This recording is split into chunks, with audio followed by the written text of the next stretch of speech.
warung ini hanya akan tampil atau menampakkan wujudnya kepada seseorang yang menjadi target untuk ditumbalkan.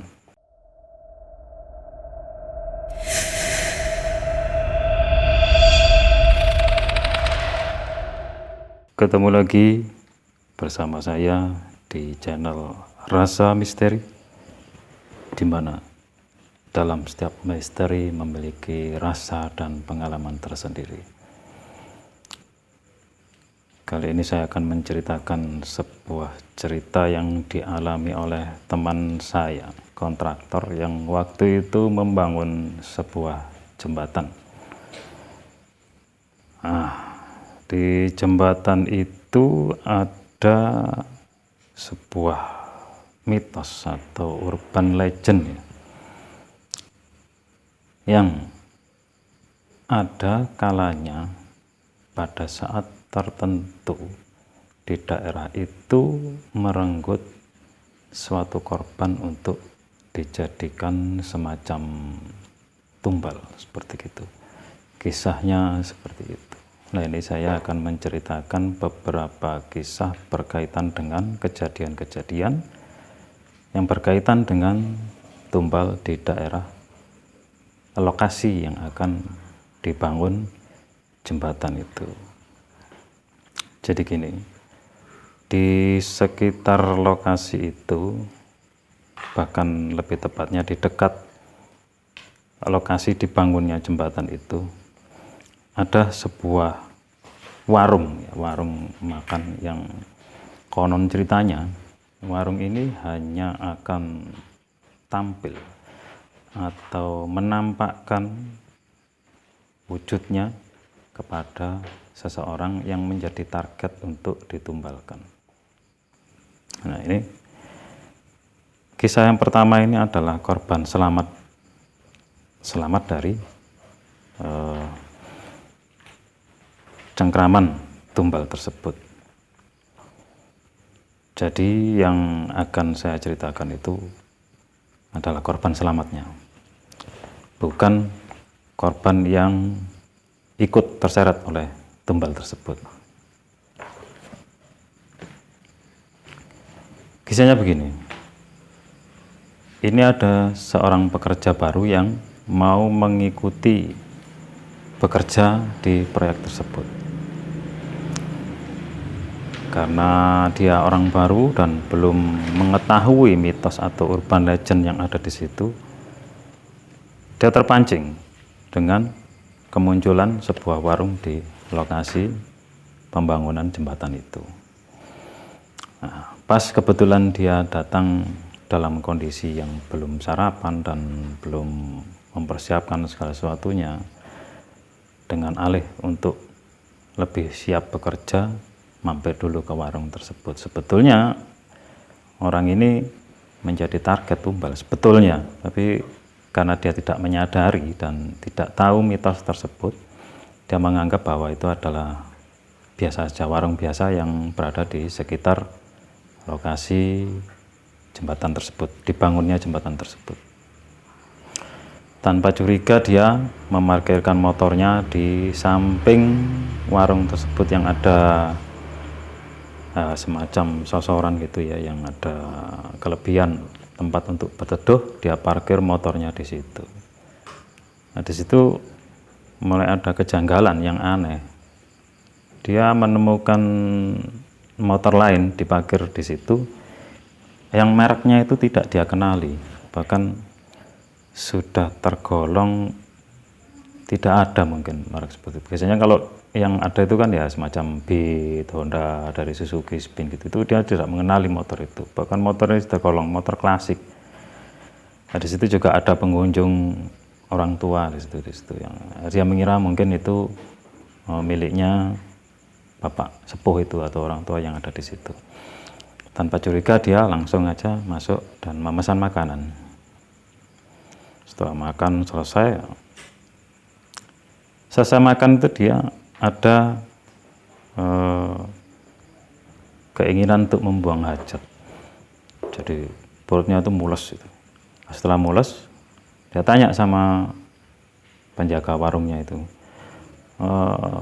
nyuwun sewu atau permisi ya, ini kamar mandinya sebelah mana?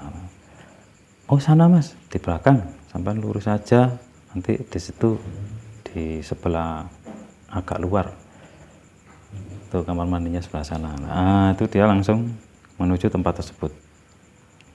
Ketika dia melihat lokasi toilet itu yang kondisinya sangat minim ya, karena warungnya juga dari gedek itu, kalau bahasa Jawanya gedek, kalau itu apa ya, bambu, itu tembok bambu itu yang ditata itu seperti itu.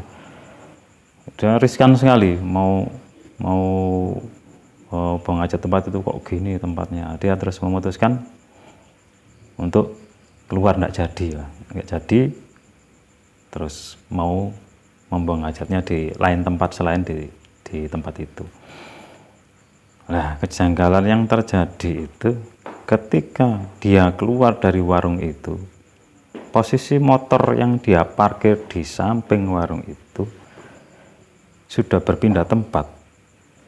Jadi motor itu sudah berada di sekitar tengah sungai yang sudah hampir separuh motor itu tenggelam di aliran sungai. Dia nggak sadar loh, kok bisa motor ada di sini. Karena untuk mengambil motornya di seberang sungai agak kesulitan, akhirnya dia meninggalkan motor itu dan berniat mencari pertolongan.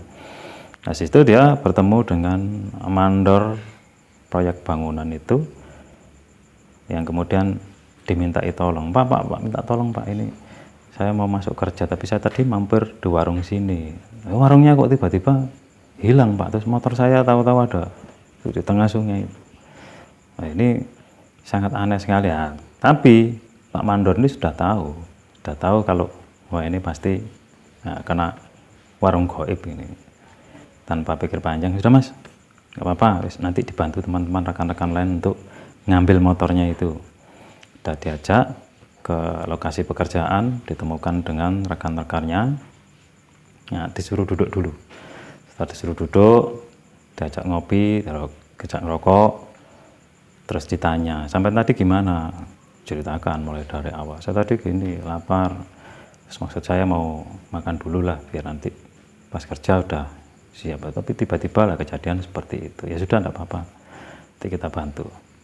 Nah, ternyata untuk mengeluarkan motor itu harus diderek, karena lokasi dari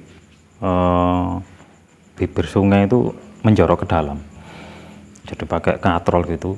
Nah, setelah berhasil dikeluarkan, nah baru pelan-pelan dikasih tahu, Mas, betulnya sampean itu jadi target tumbal untuk ini. Tapi kok untungnya sampean enggak pakai kamar mandinya.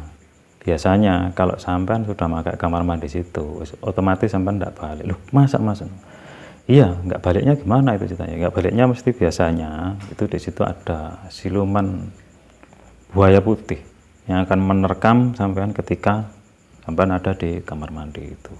Nah, untungnya kok sampean tadi, kenapa tadi kok enggak jadi gitu? Nah, itu dia menceritakan kalau kondisi dari kamar mandi itu sangat kumuh, jadi dia nggak enak itu untuk mau ke situ, itu nggak cocok, makanya dia mau, maksudnya buang hajat di tempat lain, untuk pipis di tempat lain lah gitu. Nah itu, terus konon ceritanya dulu pernah ada 2 kejadian di situ itu. Ada juga seperti itu, pegawai yang mau ikut di proyek yang sebelumnya itu juga gitu, mampir. Nah, setelah mampir ya seperti biasa, dia langsung habis minum atau makan sesuatu yang disuguhkan oleh warung itu, dia selalu ada keinginan untuk ke toilet. Mereka terpancing untuk situ, tanpa pikir panjang mereka pakai toilet situ, kamar mandi lah, itu kamar mandi yang kondisinya seperti itu, dan kejadiannya seperti itu, mereka hilang diterkam sama siluman buaya putih itu. Dan itu kejadian tidak hanya sekali, terjadi beberapa kali, sudah sering ada korban yang menjadi tumbal di daerah situ. Dan ini selesai itu langsung dia ikut bekerja. Tidak selang lama setelah dia ikut kerja, mungkin sekitar 1 minggu, 2 minggu, di sini ada kejadian lagi. Ada kecelakaan kerja yang menimpa salah satu dari kru proyek pembangunan jembatan ini. Itu kejadiannya itu dia itu tergenjat di antara besi untuk pembangunan itu. Jadi besi yang sudah ditata itu terjatuh dan menimpa pegawai itu. Nah, setelah kejadian itu banyak sekali kejadian-kejadian yang mengganggu para pegawai itu, para kru-kru dari proyek tersebut.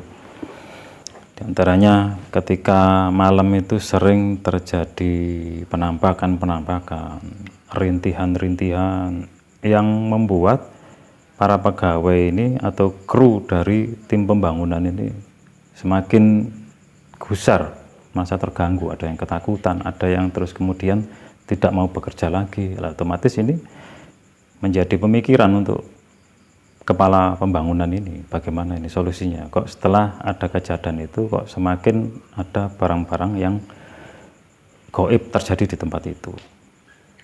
Akhirnya timbul solusi dengan mengunjungi spiritual atau ahli spiritual di daerah tersebut. Mandor dan pimpinannya disertai beberapa anggota kru datang ke tempat orang pintar lah, semacam itu, spiritualis gitu. Datang dan di situ diberikan penjelasan kalau sebetulnya yang kemarin tertimpa itu atau kecelakaan kerja itu adalah pengganti dari yang selamat tadi. Jadi kan ada yang pegawai baru yang mau diambil ketika ada di warung tadi lah itu.